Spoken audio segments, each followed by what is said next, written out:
तो जय हिंद देवी लवर्स, क्या हाल है आपके। उम्मीद है आप लोग अच्छे होंगे। फिलहाल मेरी ओला ने 1000 किलोमीटर कंप्लीट कर लिए हैं। ये 1000 किलोमीटर मैंने कई दिनों में कंप्लीट किए क्योंकि मेरा डेली रन ज़्यादा नहीं है। लगभग 20 से 25 किलोमीटर ये गाड़ी रोज़ चलती है। ऐसे में डायरेक्ट मैं स्टूडियो में लेके आ गया हूँ इसको और मैं यहाँ रिव्यू करने वाला हूँ अपने 1000 किलोमीटर को। और इस 1000 किलोमीटर को चलने में मुझे क्या प्रॉब्लम्स आई, क्या एरियाज ऑफ इम्प्रूवमेंट लगे, क्या हिल्स पे चढ़ती है, क्या आप ऑफ रोडिंग कर सकते हैं, मैं सारे जवाब देने की कोशिश करूंगा इस वीडियो में। तो स्टार्ट करते हैं इस वीडियो को। और ये रही आपकी 1000 किलोमीटर का प्रूफ जो मैंने कल ही कंप्लीट किया है। तो दोस्तों चलिए चलते हैं अपने स्कूटर की तरफ। और सबसे बड़ी प्रॉब्लम जो मुझे नज़र आती है जब मैं इसको रेगुलरली यूज़ करता हूँ वो आपको पहले बताता हूँ मैं। तो चलिए इसको पहले अनलॉक करते हैं।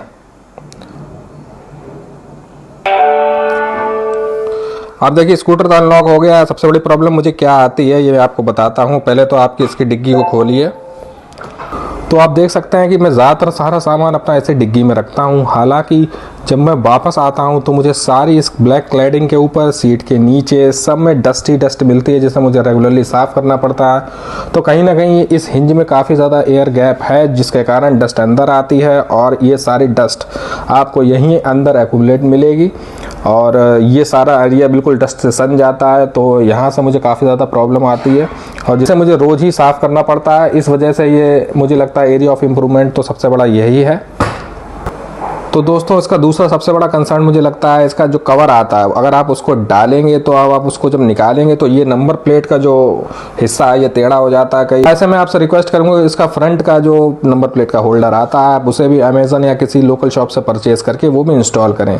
और फिलहाल मैं आपको दिखाता हूँ कि पीछे तो मैंने इंस्टॉल पहले से ही कर रखा है। ये बहुत ही अच्छा रहा, मैंने इसको इंस्टॉल पहले किया था जिस वजह से जो भी प्रॉब्लम पहले आती थी इसमें अब वो नहीं आती है। कई लोग पीछे से टक्कर मारते हैं तो ऐसे में कोई प्रॉब्लम नहीं आती है मुझे और कोई भी व्हीकल में डैमेज भी नहीं हुआ कोई पार्ट इसकी वजह से।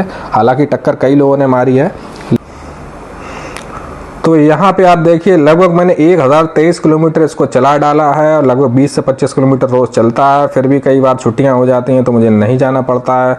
तो ऐसे में रेगुलरली तो लगभग मैं 20 से 25 किलोमीटर ही यूज़ करता हूँ, लेकिन कभी कभी 30 से ऊपर भी चला जाता है। कल ही मैंने 30 से ऊपर यूज़ किया था इसको और कई बार ऐसा होता 38 तक मैं मैक्सिमम गया हूँ एक दिन में अपने काम की वजह से। ऐसा नहीं है मुझे कहीं ज़बरदस्ती स्कूटर को चलाना पड़ता है। हालाँकि अब गर्मी भी काफ़ी पड़ने लगी है इंडिया में और हमारे नॉर्थ इंडिया में भी गर्मियाँ स्टार्ट हो चुकी हैं। 40 से ऊपर का टेम्परेचर रीच हो चुका है।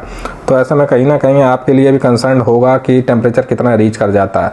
अब यहाँ अभी बात करें घर के अंदर स्टूडियो में खड़ा है जहाँ पे कोई गर्मी नहीं है, यहाँ पे भी आप देखिए कि 31 डिग्री सेंटीग्रेड टेम्परेचर हो चुका है। 31 डिग्री सेंटीग्रेड तो ये घर के अंदर दिखा रहा है। अगर आप इसको बाहर ले जाएंगे तो मेरे हिसाब से जो मैंने कल देखा था उसके हिसाब से मैंने 37 तक यहाँ पे, तो ये ऐसे ही बाहर पहुँच जाता है एम्बिएंट टेम्परेचर ही इसका। इसके बियॉन्ड आप अगर ज़्यादा रेगुलर यूज़ करेंगे इसको या हाइपर मोड को या स्पोर्ट्स मोड को तो ऐसे में टेम्परेचर हो सकता है जल्दी रीच कर जाए और बैक टू इको मोड या नॉर्मल मोड में आपका स्कूटर का आपका ओला सेंस नाम का जो फीचर है उसको वापस भेज दे। तो कहीं ना कहीं आपको ये प्रॉब्लम हो सकता है गर्मियों में फेस करनी पड़े, लेकिन फिलहाल मुझे नहीं आई है। हालांकि मैंने 30-40 किलोमीटर चला लेता हूँ तब भी नहीं आती है। दोस्तों एक और चीज़ है जिससे मैं सबसे ज़्यादा परेशान हूँ। हालांकि वो परेशानी नहीं है लेकिन है परेशानी, क्योंकि 100 से ज़्यादा लोगों को मैं ये बता चुका हूँ कि ये कहाँ से लाया हूँ, कितने का पड़ा है, कितना चलता है, कितनी टॉप स्पीड है। किसी बंदे ने, मैंने देखा था फोटो भी वायरल हुआ था, अपने स्कूटर के आगे एडिटिंग कर रखी थी कुछ, तो उस जैसी फीलिंग आती है और सेलिब्रिटी तरीके से आप फील करते हैं जब आप कहीं इसको पार्क कर देते हैं तो काफ़ी भीड़ इकट्ठा हो जाती है और मैं बताते बताते थक जाता हूँ। हालांकि काफ़ी लोग इसके बारे में इंक्वायर करते हैं और काफ़ी लोगों को इसका लुक भी पसंद है, तो ये एक एडवांटेज रहेगा आपके लिए क्योंकि यूनिक डिज़ाइन है। मोस्ट प्रॉबली आपको ये पसंद आएगा। कई लोग ऐसे होते हैं जिनको डिज़ाइन पसंद नहीं आता ऐसे, हालांकि मुझे बहुत ही कम लोग मिले हैं अभी तक। जो भी इसको देखता है वो उसको दीवाना हो जाता है। चलने में भी, मैं चलने में स्पेशल कहूँगा, मैं नॉर्मल मोड ही 90% यूज़ करता हूँ। मुझे नहीं लगता मुझे कोई इशू है। सिटी राइडिंग कंडीशंस में 50 तक स्पीड आराम से नॉर्मल मोड में पहुंचता हूं, हालांकि 80 तक भी आप पहुंच सकते हैं, लेकिन मुझे नहीं लगता कि नॉर्मल मोड में 80 जाने की ज़रूरत है। और स्पोर्ट्स मोड में तो मैं फ़न के लिए ही यूज़ करता हूं, क्योंकि ये S1 है या S1 Pro है विद लॉक्ड परफॉर्मेंस, और कहीं ना कहीं ये परफॉर्मेंस अपग्रेड का पैकेज इसमें नहीं है। तो फ्यूचर में मैं चाहूँगा तो उसे अपग्रेड कराऊँगा। मैं फ़िलहाल वेट करूँगा कि ओला जब अपने सारे फीचर्स अनलॉक कर देगा, सॉफ्टवेयर अपडेट्स आ जाएंगे, उसके बाद ही मैं इसे S1 Pro में कन्वर्ट कराऊँगा। फिलहाल ओला ने अब ये चीज़ें देना बंद कर दी हैं, अब वो डायरेक्ट आपको S1 Pro बेच रहे हैं। हालांकि मैं अर्ली बुकिंग वाले लोगों में से एक हूँ, इसीलिए मुझे ये अपग्रेड मिला था कि मैं जब चाहूँ अपने स्कूटर को S1 Pro में कन्वर्ट करवा सकता हूँ। ऐसे कई लोग हैं, लेकिन अब फिलहाल ओला ने ये सुविधा बंद कर दी है। इस बार ओला को ऑर्डर भी कम आए हैं, ऐसा मुझे लगता है, क्योंकि कई जगह बहुत जल्दी जल्दी डिलीवरीज हो रही हैं, 20 दिन में स्कूटर डिलीवर हो रहा है, तो हो सकता है पेमेंट विंडो भी अब जल्दी ओपन हो। तो अगर आप ओला इलेक्ट्रिक स्कूटर लेने की सोच रहे हैं तो आप बेखौफ ले सकते हैं। Ride quality is exceptional. कहीं कहीं जहाँ पे स्मूथ रोड होती है तो आपको कहीं कहीं ऐसा महसूस होगा कि स्कूटर स्टार्ट भी नहीं है, जस्ट रोल कर रहा है। इवन थ्रॉटल आप थोड़ा सा ही देंगे, जब तक रीजनरेशन स्टार्ट नहीं होता है तब तक तो कोस्ट करता है बिल्कुल। आप यकीन मानिए, इतनी ज़्यादा मैंने जो उसकी रोलिंग रेजिस्टेंस को कम होते हैं वो नहीं देखा कोस्टिंग मोड में। जब आप रीजनरेशन से एक्टिव वाला जो 20% का जोन है, यानी कि 80% या 85% जब तक बैटरी नहीं आती है, तब तक आप रीजन जब एक्टिवेट नहीं होती है तब तक आप इसको कोस्टिंग में यूज़ कीजिए। थ्रॉटल थोड़ा सा ट्विस्ट कीजिए, गाड़ी अपने आप आगे बढ़ती है और ऐसा लगता है कि बहुत ही दूर तक जाती है एक बार ट्विस्ट करने में ही। तो बार बार आपको थ्रॉटल इंगेज करके ही नहीं रखना है। कहीं ना कहीं राइड क्वालिटी जो है इस व्हीकल की एक्सेप्शनल, और मुझे नहीं लगता मुझे कोई रेंज का इशू है, क्योंकि ये 100+ आराम से देती है। अगर आप इसे नॉर्मल मोड में यूज़ करेंगे तो ये 100 चलती ही चलती है। अगर आप सिंगल डे में बैटरी 100% चार्ज करते हैं और आपको 100 किलोमीटर आना जाना है, तब भी ये आपका साथ निभाएगी। हालांकि स्पीड पे आपको थोड़ा काबू रखना पड़ेगा। नॉर्मल मोड में अगर आप जाएंगे 30-40 पर चलाएंगे, 45 पे भी चलाएंगे, तो भी ये वापस आराम से आ जाएगी। हालांकि मैं तो चौथे दिन इसको चार्ज करता हूँ, क्योंकि मुझे 20 किलोमीटर ही आसपास जाना पड़ता है, तो मैं चौथे दिन जब इसको यूज़ कर लेता हूँ तब मैं इसको चार्ज करता हूँ, क्योंकि कहीं ना कहीं एसओसी ड्रॉप का इशू अभी भी आ रहा है। और अगर स्कूटर को आप चार्ज करें तो उससे पहले मैं आपको सिंसियर एडवाइस देना चाहूँगा, आप इसे रिबूट जरूर करें। रिबूट करने के बाद ही इसे चार्ज करें, तभी आपको इसका एक्चुअल एसओसी लेवल पता चलेगा।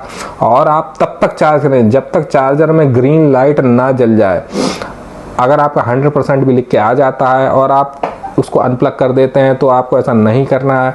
आपको चार्जर में ग्रीन लाइट देखनी है और उसके बाद में ही इसे अनप्लग करना है। तो और अगर ब्रेक्स की बात करूं तो ज़बरदस्त ब्रेक्स हैं। मुझे नहीं लगता कि इससे अच्छे ब्रेक्स किसी इलेक्ट्रिक स्कूटर में आते हैं, और इस इलेक्ट्रिक स्कूटर की ब्रेकिंग परफॉर्मेंस एक्सीलेंट है। आप 90 पे भी इसकी ब्रेक्स को अप्लाई कीजिए, स्कूटर स्किड नहीं करता है, आराम से रुक जाता है। तो मैं सेटिस्फाइड तो हूँ। जिस दिन इसकी फर्दर अपडेट्स आ जाएंगी और इसमें आपकी जो भी फीचर्स इन्होंने प्रॉमिस किए थे वो आ जाएंगे, तो ये एक्सेप्शनल बन जाएगा, फुल पैसा वसूल है। 1000 किलोमीटर चलने के लिए मैंने अपनी गाड़ी में जो 25 का एवरेज दे दी थी है यामाहा की फ्रेजर, उसको यूज़ करना ऑलमोस्ट बंद कर दिया है, क्योंकि लगभग बहुत ज़्यादा पेट्रोल पीती थी। मुझे 500 रुपये का पेट्रोल डलाना पड़ता था और मैं 5 दिन ही चल पाता था उस पर। तो ऐसे में ये ऑलमोस्ट फ्री चलती है। मैं नहीं लगता कि इसकी कॉस्ट भी है रनिंग की। हालांकि इलेक्ट्रिसिटी थोड़ी बहुत लगती है, लेकिन मुझे नहीं लगता कि वो एरिया ऑफ कंसर्न है। बहुत ही सस्ता है ये, जो आपको इतना चला देता है कि एक चार्ज में ही आप कंप्लीटली मैं सेटिस्फाई हूँ। 4 दिन में भी मेरे 400 रुपये तो बहुत आराम से बचाता है कि 100 रुपीज़ पर डे का पेट्रोल मेरी यामाहा फेजर पी जाती थी। और लैक ऑफ पावर, मुझे लैक ऑफ पावर तो बिल्कुल भी नहीं लगती। और फ्यूचर में अपडेट्स आने वाली हैं, वो इसकी एसओसी ड्रॉप की प्रॉब्लम को अगर सॉल्व कर देंगे तो मुझे नहीं लगता इससे अच्छी व्हीकल फिलहाल 1.25 लाख रुपए में जो मैंने इसके लिए दिए अवेलेबल है। तो दोस्तों, अगर आपको ये वीडियो पसंद आया है तो चैनल को सब्सक्राइब कर लें, वीडियो को लाइक कर दें और शेयर भी कर दें। जय हिंद ईवी लवर्स।